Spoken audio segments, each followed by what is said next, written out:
But because they have now started this effort to try to reduce Iran into another Syria, they cannot stop from their standpoint. Because if they give the Iranians too much time, the Iranians are going to rebuild their air defenses, they're going to rebuild their stockpile of missiles, and their deterrence will be restored, and the Israeli would essentially be starting from scratch. So they have to do something. And I think the time frame before December is critical, because after that, you're entering the American political season with the midterm elections. And it's not a prohibitive thing, but it will make things more complicated for the Israelis. This is why I think that this is quite likely to happen relatively soon.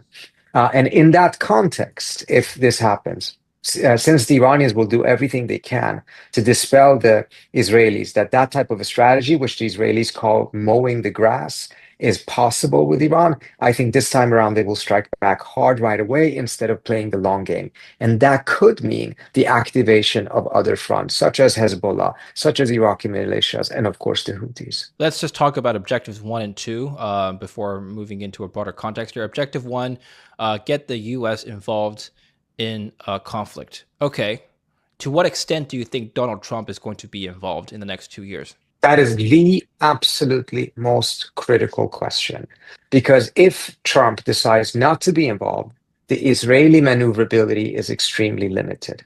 The US can choose to be involved offensively or do what Trump has done in the past and what Biden did, which was to be involved defensively, which means that they were helping the Israelis shoot down Iranian missiles and drones.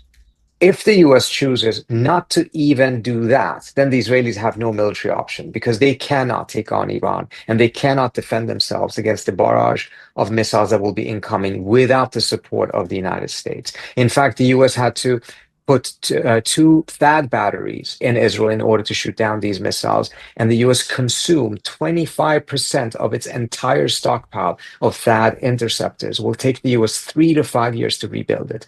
If the US then chooses to be involved defensively, the Israelis can attack, but they will take a lot of hits. What the Israelis really want is to bring the full force of America's military might into the war, because that would be a completely different proposition.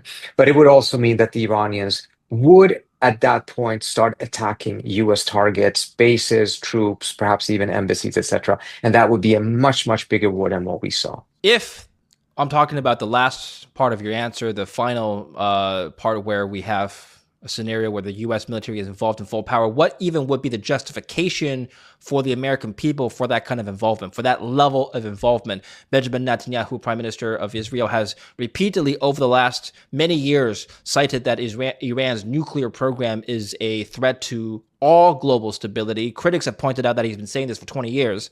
So what would the Trump administration even use as rationale? So there frankly is no legitimate rationale for this, and there wasn't for the previous one either. The one that they used is something that really has no basis in reality, which is that the Iranians were weeks away from having a nuclear weapon. This is what Trump is saying because he knows that he needs to have some sort of rationale, but it was never verified by these US intelligence services or by the IAEA. If Trump goes along with this again, he's going to have to do some political acrobatics. Now, of course, he's the master of doing that, but he will have to do so because he's claimed that he's already obliterated the Iranian nuclear program. So if it's obliterated, why does he have to step in again?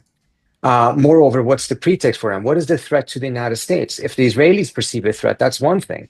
But that is not a justification for the United States to enter into a war, particularly not if your name is Donald Trump and you have made opposition to war in the Middle East, opposition to forever wars, a very critical element of your platform. So I think it will be challenging for him. But at the same time, we should be under no illusion. He will be under tremendous pressure from the Israelis to join the war. And even if he doesn't do so at the outset, once the Israelis start taking massive hits, then the pressure will be overwhelming, not just from the Israelis, but from supporters of Israel and the United States.